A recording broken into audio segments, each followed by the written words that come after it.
tweet from Ambassador Pavan Kapoor in the UAE, where he's actually said very strongly in his tweet that India and the UAE share the value of non-discrimination on any grounds. He also says that discrimination is against our moral fabric and the rule of law. So, Nidhi, this tweet coming after, and he's also pointed that Indian nationals of the UAE should always remember this. Now, Nidhi, this coming after controversy over an Indian who had tweeted something after the Tablighi controversy and the royal princess coming out very strongly. And now a 5-year-old tweet of BJP MP Tejasvi Surya also being pulled out. It's trending right now. What's the latest context to this? And a very strong statement by the Organization of Islamic Countries last night as well.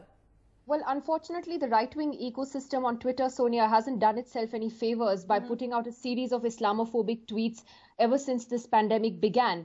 And we have seen a number of prominent people from Gulf countries, including the UAE princess that you mentioned, who've been calling out this blatant targeting of Muslims. Not just personalities, but yesterday the Organization of Islamic Conference, or the OIC, issued a very strong statement as well. What they said was condemning the unrelenting, vicious Islamophobic campaign in the media in India, maligning Muslims for the spread of COVID-19. We then heard Prime Minister Modi yesterday come out and say that COVID-19 does not see any religion or race when it strikes. So he sent out that very strong message to everybody to unite at this time.